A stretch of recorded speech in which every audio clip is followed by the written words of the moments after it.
ॐ विश्वं दर्पणदृश्यमाननगरी तुल्यन्निजान्तर्गतं पश्यन्नात्मनि मायया बहिरिवोद्भूतं यथा निद्रया यस्साक्षात् कुरुते प्रबोधसमये स्वात्मानमेवाद्वयं तस्मै श्रीगुरुमूर्तये नमः इदं श्रीदक्षिणामूर्तये बीजस्यान्तरिमाङ्कुरो जगदिदं प्राङ्निर्विकल्पं पुनः मायाकल्पितदेशकालकलना वैचित्र्यचित्रीकृतं मायावीव विजृम्भयत्यपि महायोगी वयस्वेच्छया तस्मै श्रीगुरुमूर्तये नमः इदं श्रीदक्षिणामूर्तये तस्मै श्रीगुरुमूर्तये नमः इदं श्रीदक्षिणामूर्तये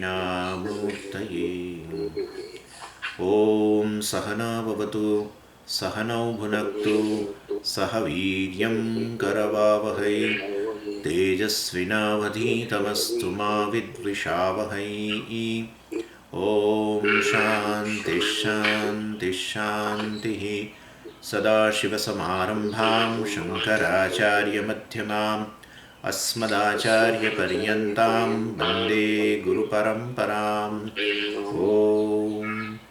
ॐ पार्थाय प्रतिबोधितां भगवता नारायणेन स्वयं व्यासेन ग्रथितां पुराणमुनिना मध्ये महाभारतम् अद्वैतामृतवर्षिणीं भगवतीम् अष्टादशाध्यायिनीम् अम्ब त्वामनुसन्दधामि भगवद्गीते भवद्वेषिणीम् यं ब्रह्मा वरुणेन्द्ररुद्रमरुतः स्तुन्वन्ति दिव्यैस्तवैः वेदैः साङ्गपदक्रमोपनिषदैः गायन्ति यं सामगाः ध्यानावस्थिततद्गतेन मनसा पश्यन्ति यं योगिनः यस्यान्तं न विदुःसुरासुरगणाः देवाय तस्मै नमः देवाय तस्मै नमः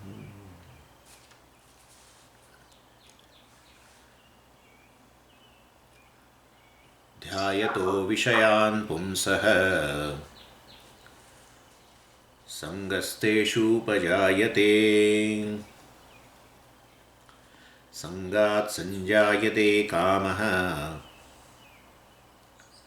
कामात् क्रोधोऽभिजायते क्रोधात् भवति सम्मोहः सम्मोहात् स्मृतिविभ्रमः स्मृतिभ्रंशात् बुद्धिनाशः बुद्धिनाशात् प्रणश्यति. So Bhagavan is showing and we are seeing verse 63 right now. 62, 63 combined together is a ladder. Bhagavan is showing a ladder of fall for the person, for a purusha, for a person who was earlier capable of accomplishing the goals, purushartha. Now he, instead of gaining any purushartha, he has destroyed himself. So it's a ladder of a fall. And it started with Vishaya Dhyanam. Vishaya Dhyanam is dwelling upon the sense objects. And dwelling upon the sense objects, basically, contacting the sense objects is one thing. And one has to contact, to sustain one's life. But when after contacting, if you keep dwelling upon that particular sense object, then definitely it leads to your fall. And so Vishaya Dhyana was the first step. Then Vishaya Sangaha. We have seen that after dwelling, definitely you will develop a fancy for that object. You always connect yourself and that object or a person, whatever it may be, or anything. And you feel that if that thing is in your life, that definitely there will be a better situation in my life. I will have some fulfillment, etc. And so this all is a fantasy. But then after dwelling upon any sense object, and maybe object of touch or object of taste or anything. Well, definitely one develops a fancy. You will look upon an object as a source of joy for you, and then definitely sangat, that is a sanga, and then sangat sanjayate kamaha. Definitely you will feel then I definitely require that object, or I require that person in my life. Well, I want to associate myself with that person, or I want to have that person in my life, have that object in my life, etc., etc. So I want that, and definitely, and that also, then the kama also, unless you fulfill, it will remain in the mind, the desire, and it slowly becomes intense, and the situation will come in which you feel that, well, without that there is no meaning in my life, and that is intense kama. So when we definitely we are enslaved by that. And then kamat krodaha vijayate, when you don't feel, I fulfill this desire which is intense, then definitely it will lead to krodha. We have seen that much part. So 4 steps we have seen. Vishaya dhyanam, dwelling upon the object. Second is fancy towards that object or a person, and then desire for that object. And when you don't fulfill, you don't get, suppose, that object or a person in your life, well, you cannot fulfill your wish, your strong desire, then it will lead to krodha, anger. It's nothing but a desire, but in a twisted form. Same desire now, unfulfilled desire becomes like this. And then krodhat bhavati sammohaha. Now we started this. Krodhat bhavati sammohaha. When the mind is in grip of the anger, well, then sammoha, discriminative power is lost. You see, when krodha arises, 3 things happen. First thing is a violence. But an angry person does violence. Violence will be at the level of speech also, using indecent words, etc. So they used to write Kruddaha Purushaha Gurumapi Akshipati. Kruddaha Purushaha. The person who is angry, well, definitely he even he strongly scold, shouts at his own guru. That is possible. Mataram api tadayati. Well, and then sometime mataram apitaram, whatever it may be, tadayati. The person in fit of anger, well, definitely hits his mother or father. So that shows that discrimination is lost. So the first thing happens is a violence. Why we call it as a shatru? Why we call this krodha as a shatru? Bhagavan also calls it, because it does damage at the 3 level. And so first is a violence. And then second thing is definitely injustice. When you are angry, well, the person must have done some harm to you, and so you want to punish the person. But if you are angry, you will punish more than required. And you have seen, right, recently in our American history itself, that person was killed, and then definitely there was an anger. And in anger, well, definitely you want that a so-and-so police officer should be handed over to them. They want to just kill him. Or else they will demand to the authorities that you hang him. But thank God, that is how the courts are there. Court will decide what kind of he has done a crime, and accordingly he will give the punishment.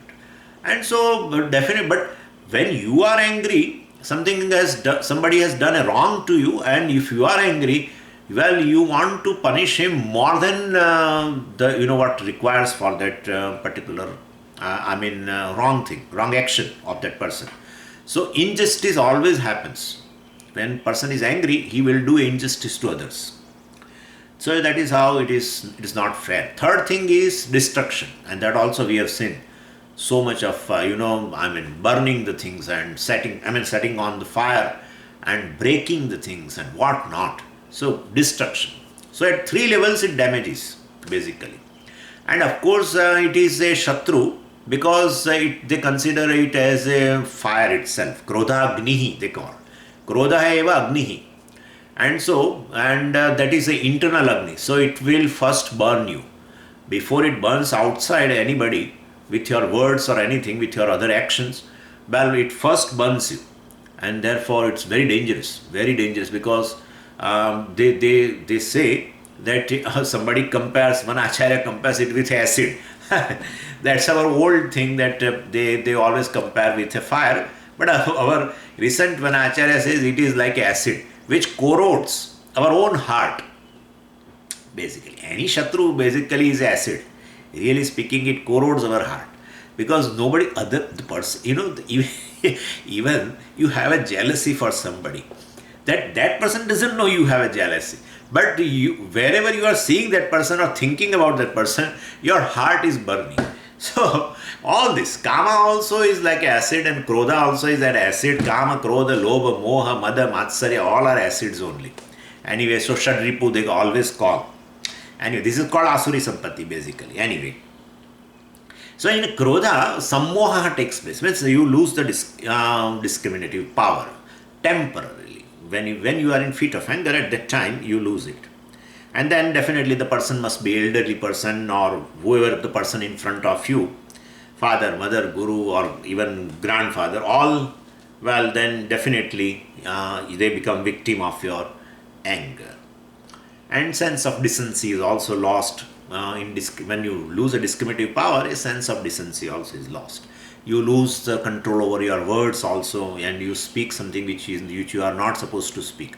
Not that others should tell you that you should not speak this. You yourself know that this should not be spoken, and you repent also. Once the anger goes, you repent for a long time. And so like acid you have washed away, but then then that particular surface where the acid was there, well, now that surface becomes the surface has lost its own charm, and therefore basically this is what it is. Any Shatru, and especially anger, is something which damages lot. So Shankaracharya has told this: Kruddha Purusha Gurumapi Akshipati Mataramapi Tadayati, etc., etc.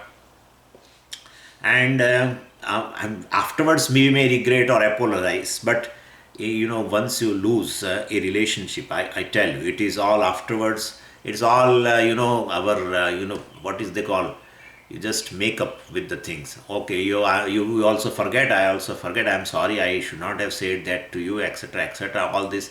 But then the other person becomes alert. Now he is no more so open to you. So relationships are built in a long time. It takes a lot of time, because it needs a nourishment. Any relationship needs nourishment from both the sides. On one side, if you are nourishing, the other person is not doing that job, slowly a plant of that relationship dries up. So both the sides, it requires to nourish that relationship.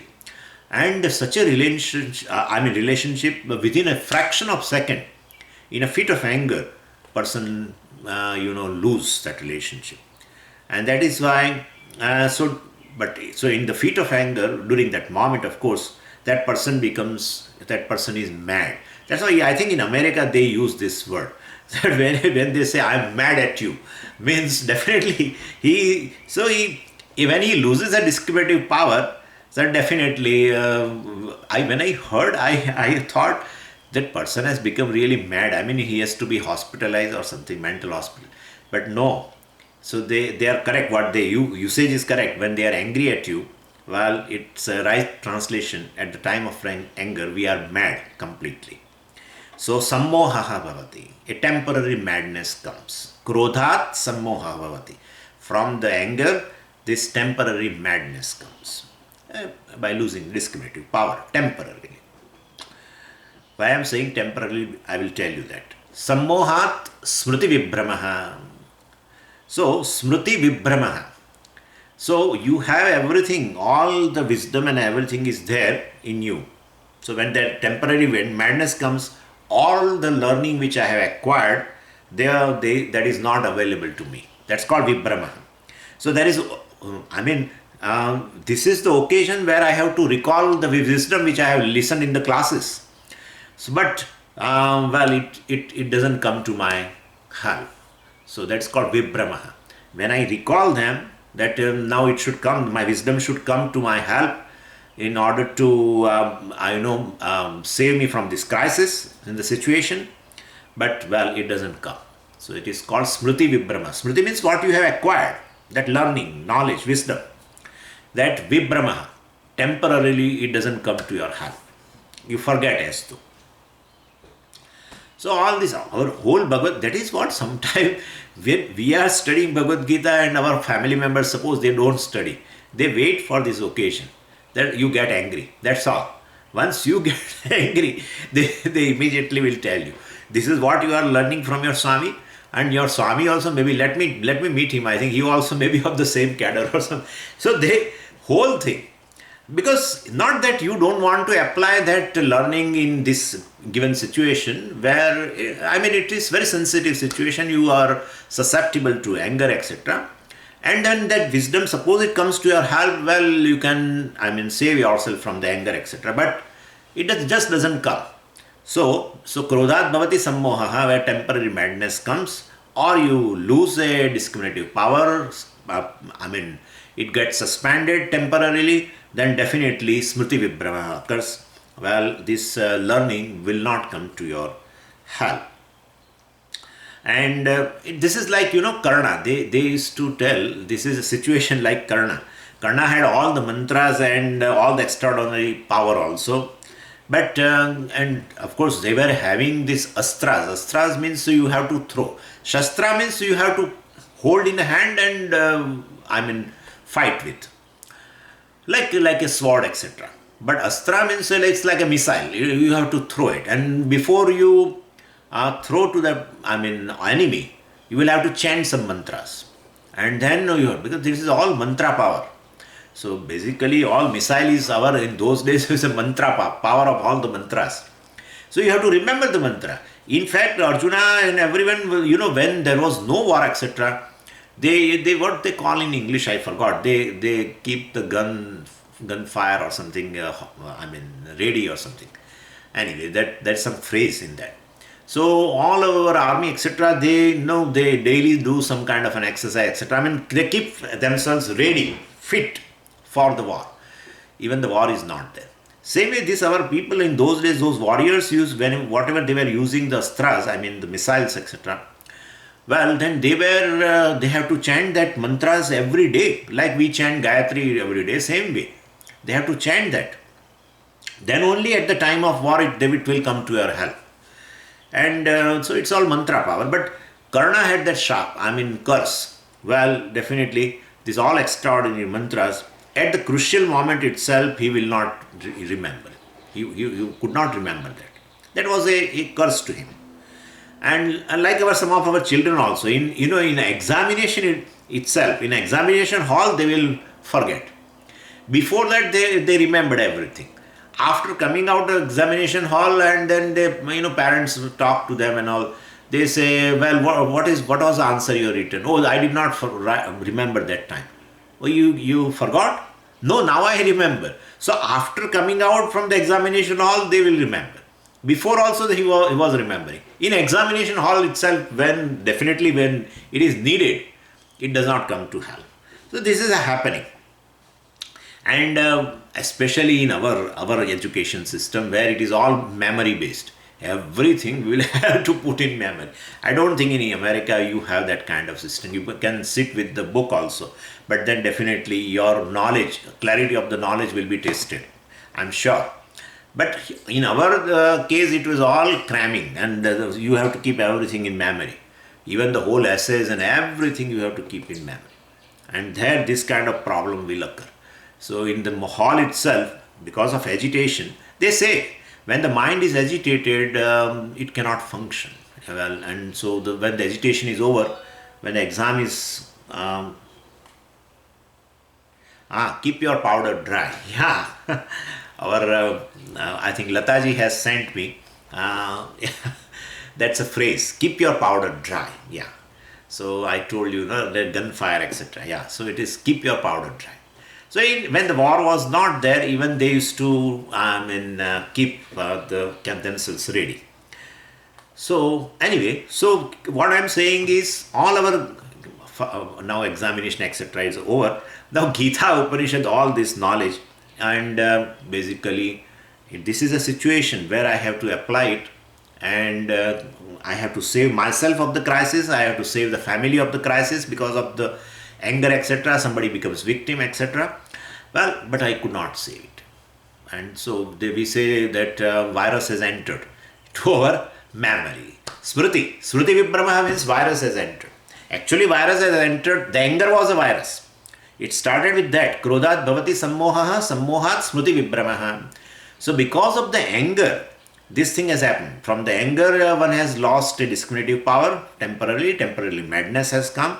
And because of that madness of the mind, now he is not able to recollect what the wisdom or the learning of the Upanishads, Bhagavad Gita, etc. So, well, that is the situation. Now, sammohat smriti vibramaha, then what? Well, so entire now, so entire knowledge, whatever we have, we temporarily lost. And smriti bhramshat buddhi nasha. Well, smriti bhramshat buddhi nasha. And well, if we don't stop even at this point, then ultimately the knowledge which was obstructed, that since the knowledge is obstructed, so our discriminative power is lost permanently. That is what it is. So sammoha means you lose a discriminative power temporarily. Buddhi nasha means, buddhi means discriminative power. Nasha means now it is lost forever. Smriti bhramshad, because smriti bhramshad means the knowledge has not come to your rescue, and therefore now you have lost the discriminative power totally. Permanently, you can say. And so this is the, so there was no hope now for since the buddhi does not function, there is no point of return now. And at the stage of sammoha, of course, there was some hope that you could survive. But now, since the buddhi nasha itself take place, well, we have lost discriminative power permanently. And then, well, buddhi nashat pranashyati, the loss of discrimination is the loss of human life. So is because definitely I stop to be a human being once I lose my discretion. So like then say, and like a donkey right now, suppose we don't have here, but I'm just giving an example. A donkey brays, right? And when this class is going on, when definitely we cannot tell anything to donkey. What it wants to do, it does.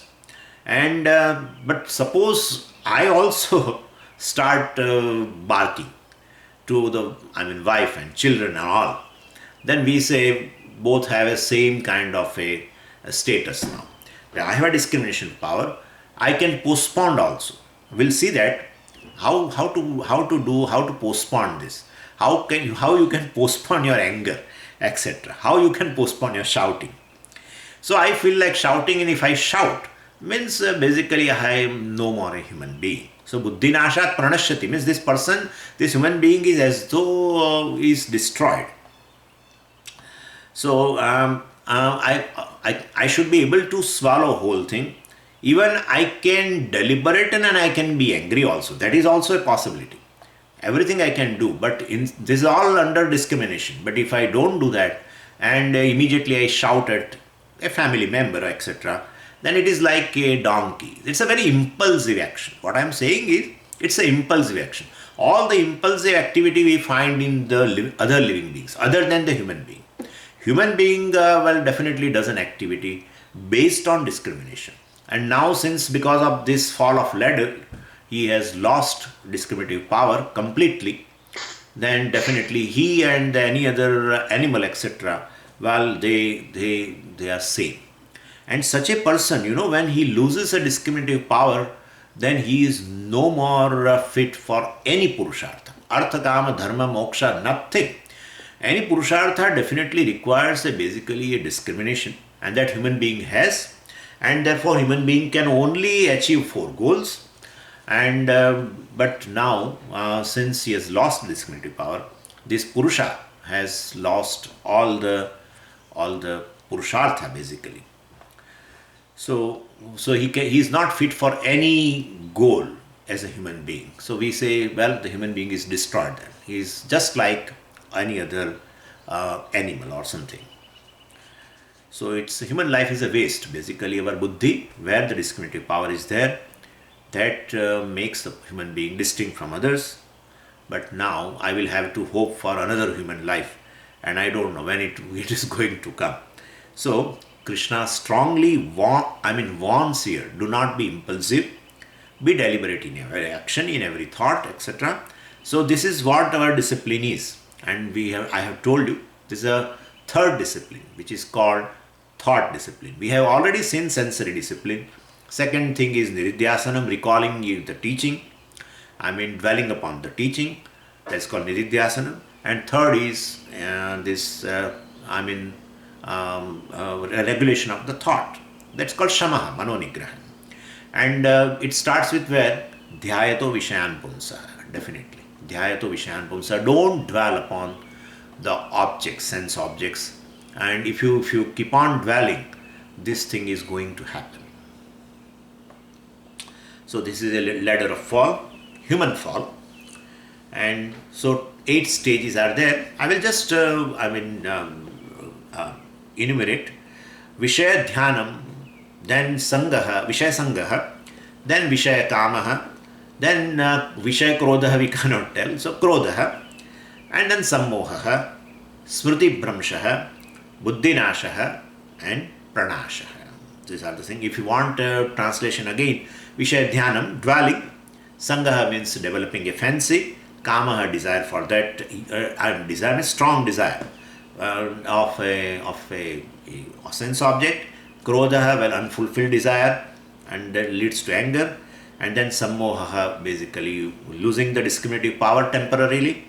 Then smriti bhramshaha means you cannot recall your wisdom or learning of the shastra, that stage of life.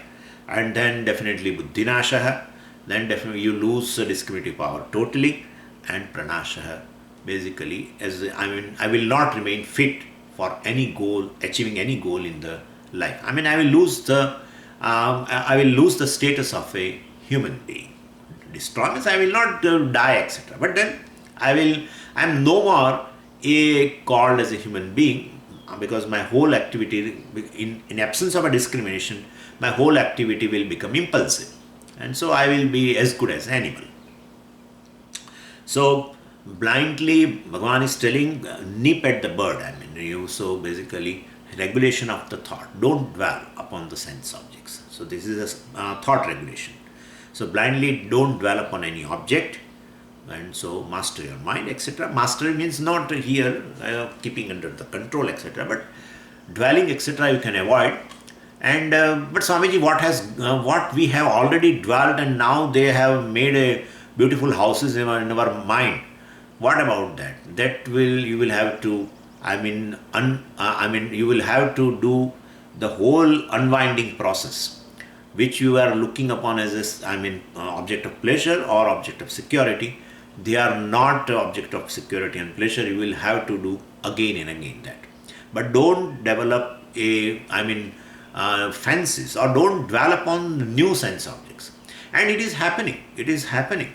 This is a human tendency that he cannot be happy or secure with one object throughout the life. And we see that is how whole our arrangement in our life keeps changing. That shows that our tastes also are changing. And therefore now I am happy with certain objects, and then I throw them out or put them in garage sale, and then I bring new. And then when I bring new, means definitely there must have been a desire for them. Then that shows that I must have a fancy for them. That shows that I must have dwelt upon those objects. And therefore, this is an unending game. And therefore, beware that this will, and not this. Bhagavan is not talking about the ignorant person who is not exposed to the teaching. Bhagavan is telling here to the person who is having a regular classes. He is learning all this and attending classes, learning Bhagavad Gita and Upanishads and getting wisdom also. Lot of knowledge he has in the buddhi also, but does not come to his rescue. This in the Sthita Prajna section, so we know this is a means for becoming a wise person. And so definitely the person who is pursuing the knowledge, for him only Bhagavan is giving this warning, that this is a fall of a ladder of a human being, but especially to the seeker of the this self-knowledge. Let's go to another verse. Ragadvesha viyuktaistu Vishayanindriyaischaran Atmavasyairvidheyatma Prasadamati Tu Parantu, but Charan Vishayan, this moving, Charan means Char Dhatu is there, Charati. Charati means to move, to go, but here means Charan Vishayan, means Charan means moving, Vishayan, so this person is moving amid sense objects. So, because everyone has to move in the sense objects. One has to live within the sense objects. You cannot, anywhere you go, Puja Swamiji used to tell, wherever you go, Shabda Sparsha Rupa Rasa Gandha will be there. Even if you go in Himalaya and sit near Gangotri, there also, you will have to contact sense objects. Yeah, at least at the time of dinner or whenever the bell rings, and for a lunch, you will have to go. And so organ of taste basically has to contact its object, that is food. So it has to be there, and there also you require all sense organs. I will show you. It's just taking food means not one sense organ. All the sense organs should be active. Then only you can save your life. And therefore, one has to live among the sense objects. There is no alternate. That's how Bhagavan is telling now. Charan Vishayan. So he is moving amidst the sense objects, unavoidable. Indriyehi Atmavasyehi. So with sense organ, but how he is moving, that's what Bhagavan is telling. So where he is moving amidst sense objects with sense organ which are under his control. Ragadvesha viyuktaihi. Well, how he did that? Ragadvesha viyuktaihi. So which are free from likes and dislikes. And such a person who has this kind of a control is called Vidheyatma. Well, that person who is self-controlled, Adhigacchati, he enjoys what? Prasadam, he enjoys Shundal, he enjoys Laddu, he enjoys Vadai, no, he enjoys tranquility. That's what Bhagavan is telling. So, moving, but means Bhagavan is telling that, of course, I have told you that don't dwell upon the objects and otherwise this thing will happen. But means what? That moving amid sense objects which are unavoidable, which sustain your life, and with sense organ which are under his control and which are free from likes and dislikes, this self-controlled person enjoys tranquility. He is very close to the moksha. See, this is how it is. So if you dwell upon just sense objects, well, definitely situation will come when there is a question of moksha, you will not be fit for other goals also of a human life. But if you are moving amid sense object with a certain self-control, etc., well, then definitely the same situation will ultimately lead you to moksha. That's what Bhagavan is telling. So that is how in between two. So Bhagavan is showing a contrast, and then compared to the previous verse. I mean the verse with the subject matter of the verse 63 and 64, just contrary. There Bhagavan is telling avoid that dwelling, etc., and then contact, etc. But then here he says, well, you can in unavoidable situation, well, if you have this kind of a readiness, of course, then the same thing, even though you are moving in the sense objects, but still you will gain prasadam, you will gain a tranquility, you will get a composer, you will get equipoise, etc. So that's how we handle that it depends upon that. So Bhagavan has come back again to the sense control now. You see, there it was a dhyayato vishayan pumsa, thought discipline Bhagavan told about. But here now he has come back to at the level of senses. Sense control he is talking. And why again he is talking? Because he wants to highlight the importance of this particular discipline. The discipline of sense control. And so, even though all the three are equally important, Nididhyasanam is important, well, thought regulation is important, Mano Nigraha is important, Indriya Nigraha is important, but as if Bhagavan is talking about Indriya Nigraha again. It shows that this is more important. And so he says, Indriyahi Vishayan Charan. So may you perceive the sense objects through the sense organ, or may you experience the sense objects through the sense organ. It does not matter. But you cannot, because you cannot close the sense organs totally, and therefore use it. And we have to use it. As I told you, if you think that, well, organ of taste, that's a Indriya, and I should not give its own objects, and therefore I should not take food, well, your life will be in danger.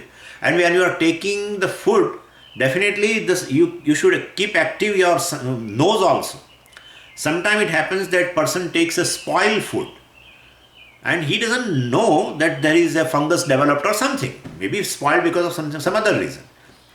And so by smell you can understand that it is spoiled food. So it should be active. Nose also should be active. Organ of taste is active. Organ of, the smell also is active.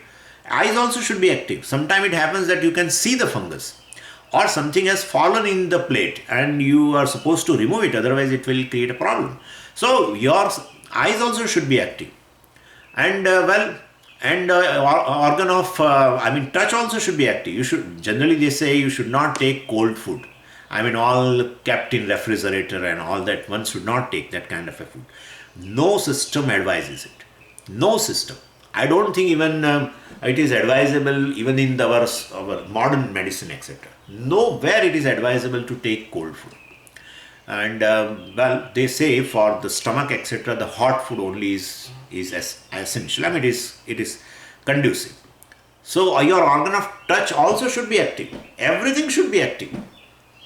And therefore, if there is a simple action called taking food, all the organs of this thing should be active. Or you are walking on a road, and definitely all organs should be, especially eyes and ears should be very, very, very, very alert, because you listen to some voice, a vehicle, the sound of some vehicle, definitely you go away from the road, and if you don't hear, it will be a problem. So you require sense organs often, and that is why it has been told that you shut down all your senses. It is not. But the important is what? Ragadvesha viyuktaihi. That's all Bhagavan says. Ragadvesha viyuktaihi indriya vishayan charan. So sense organ should not develop ragas or dvesha for anything. So our mind should be alert that it should not form raga or dvesha for anything. How is it possible? Basically, you should educate your mind. If I develop a like or a dislike for any object, it is a misconception. And you have to take few examples and learn this. Educate your mind. Otherwise, it will immediately develop.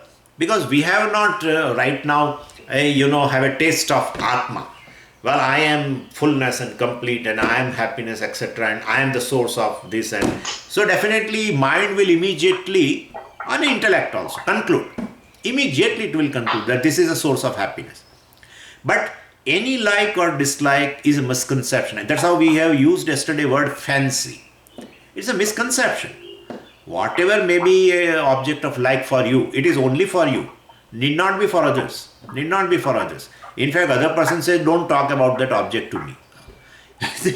even basically, to the extent that one person, just a minute, some disturbance. Yes, you were hungry. So this is how, you should basically give this education especially for a new object.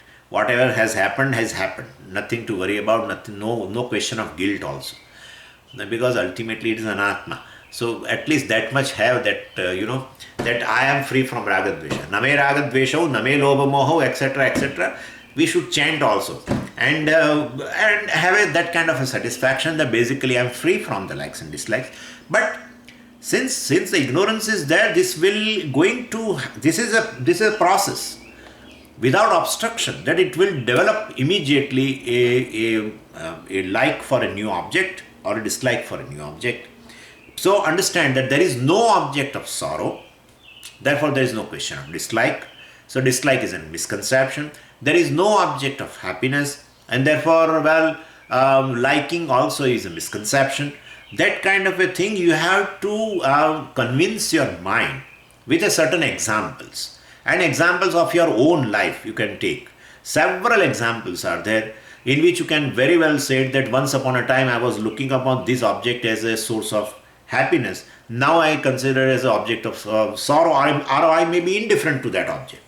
There are thousand things in our home. I am telling you, thousands of things which we have really acquired them after a lot of yearning. I mean, with craving was there, and we have acquired, and now they are lying there. We don't bother. Also, we don't bother. Even sometimes the cars also.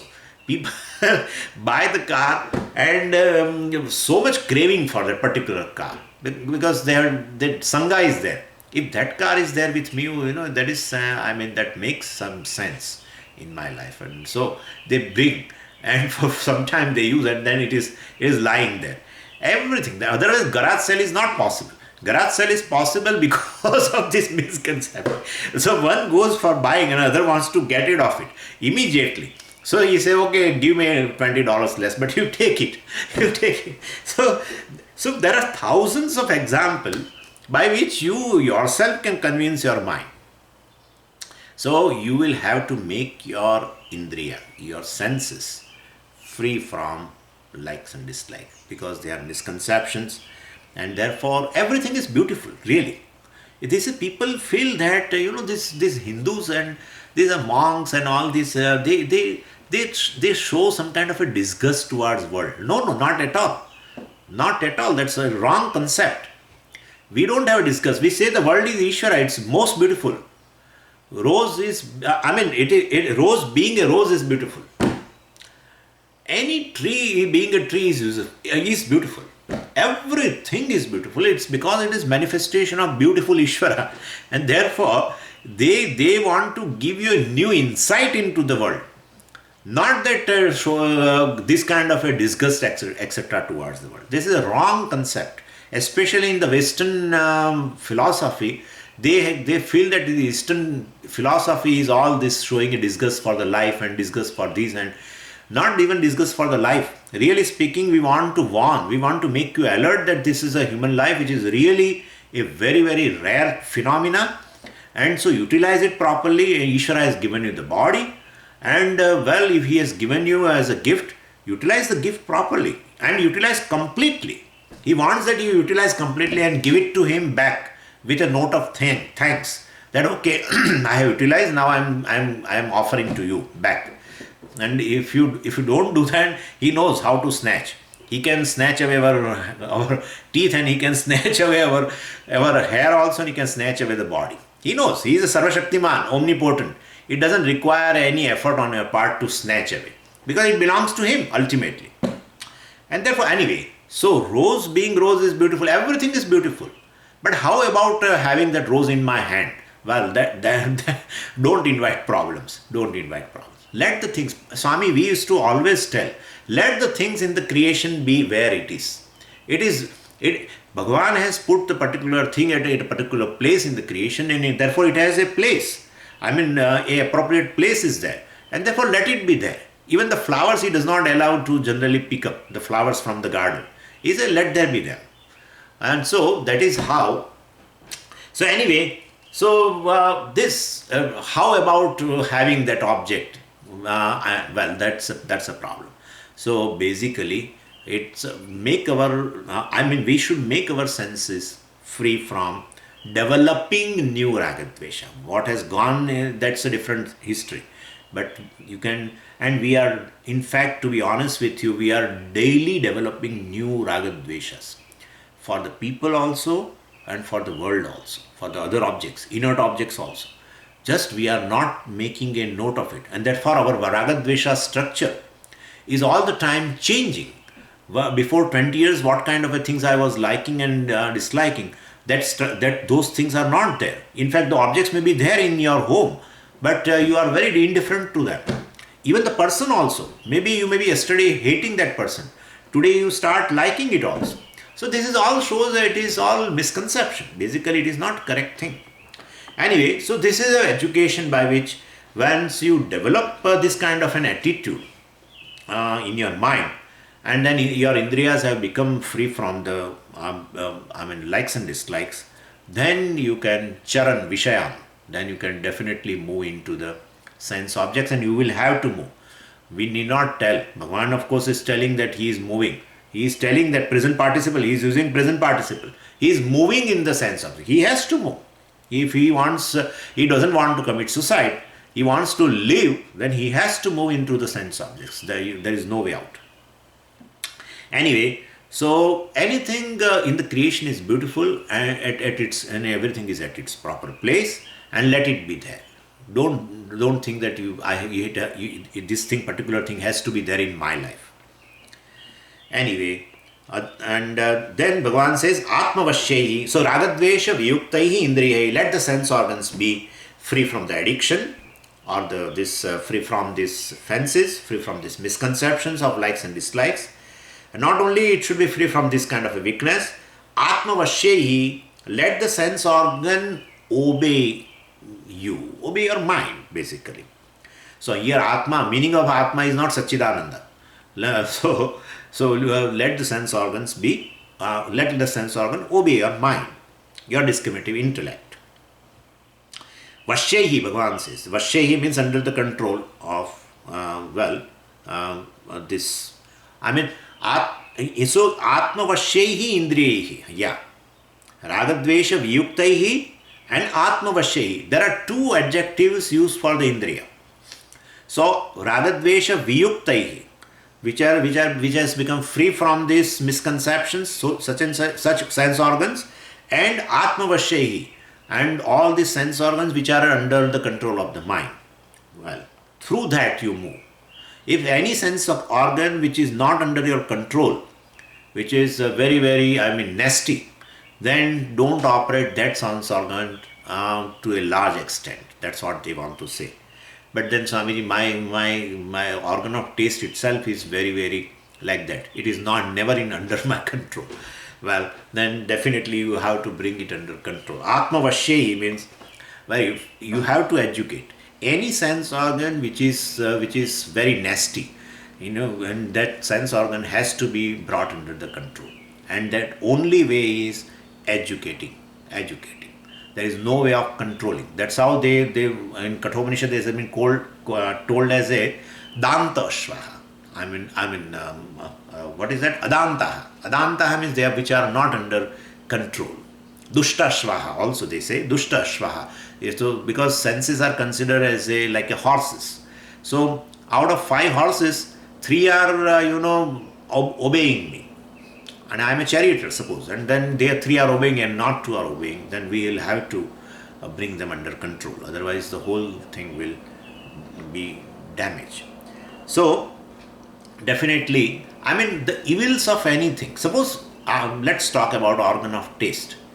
So, and it has a craving for certain taste. And I'm sure most of the time it happens that it may have a craving for a sweet, so they call sweet tooth. Okay, it may have a craving for sweets, or it may have a craving for sometimes hot things, fried things, things which are very, very having salt and chili and all these things, and you may have a craving. So you have to show to your particular sense organ what is the evil through the mind, of course, or to the mind you can teach. This education has been given to it. What evil it can bring to your life. There is no other way of controlling the sense organs, and unless other than what education we can give it to them. So, and of course, for the old things, for a new thing, definitely be careful. Then how it will be careful? So any organ, any item which you perhaps tasting for the first time, be alert. And if you are developing a liking at that moment, then definitely say no. It's very easy to say no for the first time. afterwards, if you don't say no at that time, definitely that like has gone into my mind now. And then second time when it comes, your saying no has become weaker now. And that it's like a valley, we have discussed. It's like a valley. When they come in front, and your half of the, the strength goes to him. So next time, of course, it becomes more powerful and your saying no has become weaker. And third time, it is still more powerful. That sense addictive object, which can create an addiction in you, that becomes more powerful, and your saying no has become weaker. And after some time, you will find that, definitely, you you can never, get out of it. And what you do, see, the cheating is here now. Then you say, this is prarabdha. He says like that. Actually, it is his abuse of free will, because the free will is given to you, and so you should have told at the first time itself the no to the to the sense object, or you should not have at least tasted next time. That's within you. It is you are under control. Now you are saying once it has developed a addiction, and then you blame the prarabdha. See, this is prarabdha. I cannot come out of this. So it is wrong habit actually. It's our own abuse of our own free will, basically. The power which is given to me, I have abused. And so intellect says like that, of course, and then definitely we are addicted to this. So, but here, Atma Vashye, when the sense organs are basically under my control, and what kind of sense organs which can be brought under control? Raga Dvesha Viyuktaihi. Well, I have taught them very well that this raga or dvesha, or it's a fancy, it's a misconception. There is nothing in the object. Object is object for basically sustaining the life, but there is nothing called it's a source of happiness or a source of unhappiness or sorrow, and that is just a misconception. Once you have educated these indriyas, then definitely those indriyas can be easily brought under the control of the mind. So ragadvesha viyuktaihi atmavashyehi indriyaihi, that's how it has been told. Then what? Vidheyatma. Vidheyatma means this person who is who has got this obedient sense organs.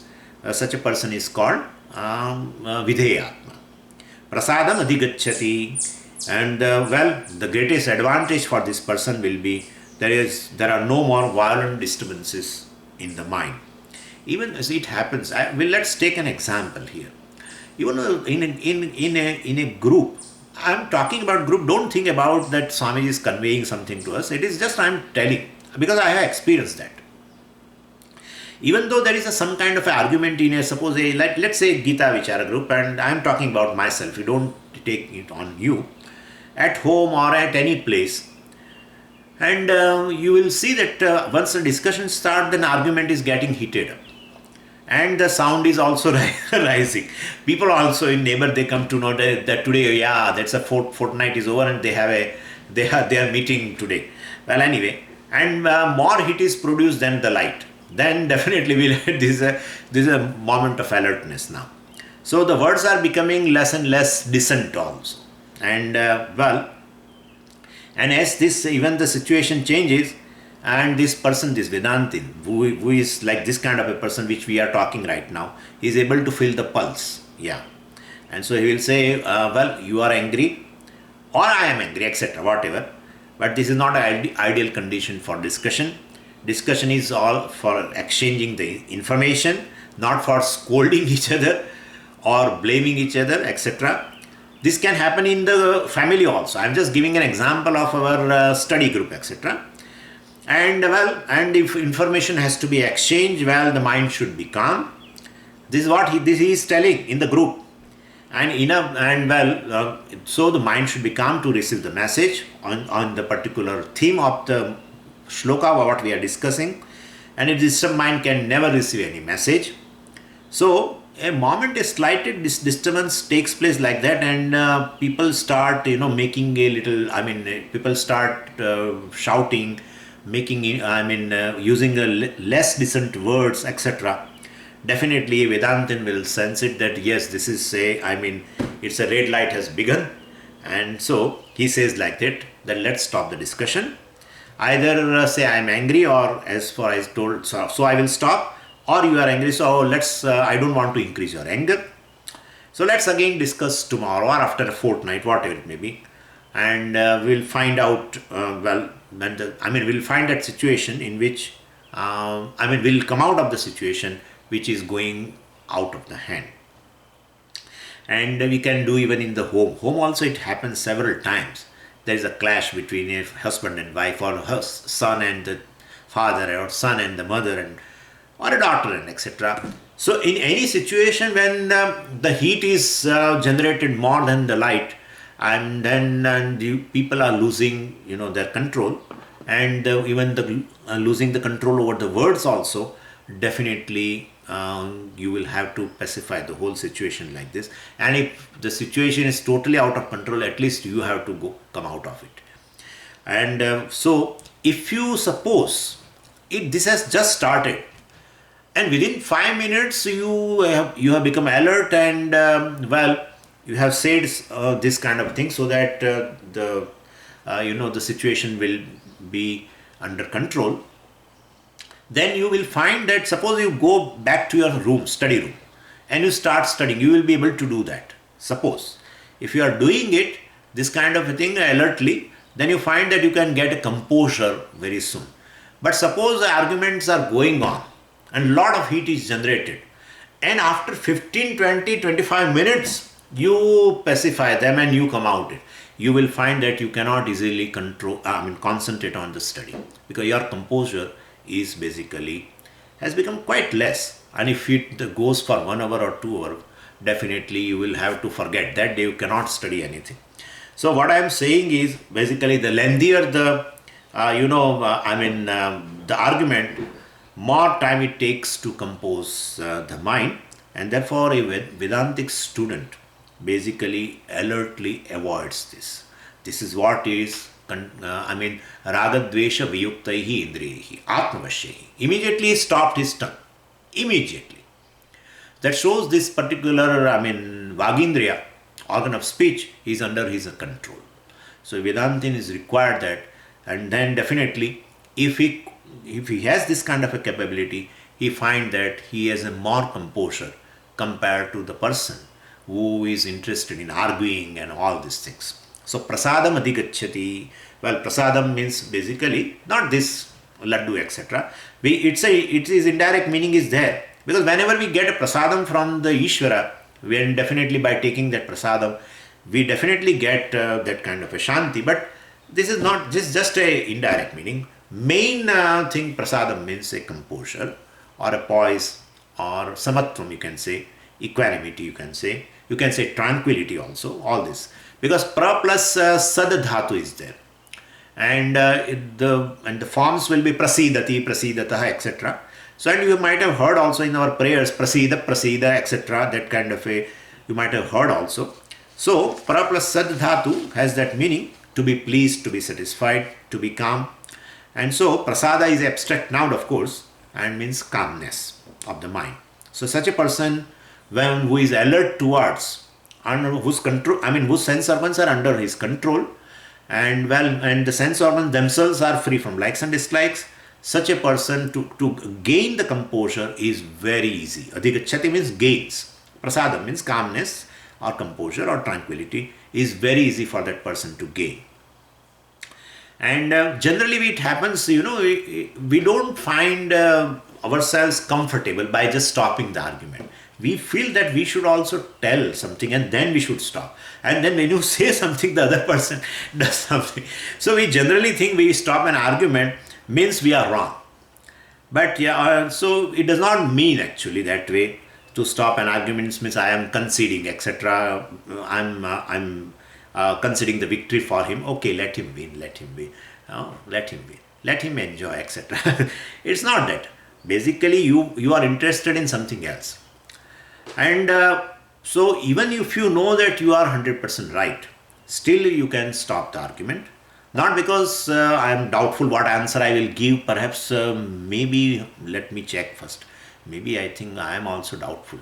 If I tell that answer, then perhaps they will find out the weakness in the answer and then they will argue more. Instead, let me show that way that okay, you are right, don't worry. And I will show that way, I can pretend also. Let's see how I accommodate the people. And this all is a dambha basically. Even though you know for sure that your answer is right and the person who is arguing is wrongly arguing, but you stop because the other person is not ready to listen to you, and not because you are doubtful. So you can, yeah, I mean, even if you are right, and you stop it, there is nothing wrong in it, and you can tell, yes, okay, what you are saying may be right, but let's postpone at this moment. And but it doesn't mean that you have failed. Only the other person has failed to receive the message, or the rest receive the theme of the thing, and so he's arguing wrongly. So, I mean, avoidance of this mental turbulence is very, very important. And so you should stop argument from your side. Let the people think whatever they think. It may be a family, it may be this kind of other environment of a group or anything, anywhere. When you see that it is going out of control, and there are certain features by which you can pick up that now heat is generated, etc., decency is going, and therefore definitely put an end to that. And if they don't want to put an end, then definitely walk out of it. Really speaking, you have to walk out, and then only you can maintain your composure, or you can gain the composure, which is very, very important for the assimilation of the knowledge. So you have knowledge, you want to assimilate, you want to sit in nididhyasana, but you cannot, because whole your mental energy has gone in that arguing with the people. And therefore Bhagavan says the person who has definitely is free from the likes and dislikes, whose senses basically are free from likes and dislikes because of education, and they are under the control of a mind, atmavashyehi. For such a person, prasadam adhigacchati, to gain a composure or tranquility is very, very easy. When such a person is told that you are tranquil or you are shantaha by nature, then he can appreciate very well. So this thing ultimately leads to the assimilation of knowledge. So this will stop here. More we'll see in the next class. Om Purnamadav Purnamidam Purnat Purnamudachyate Purnasya Purnamadaya Purnamevavashishyate. Om Shanti Shanti Shanti. Harihi Om Shri Gurubhyo Namaha. Harihi Om.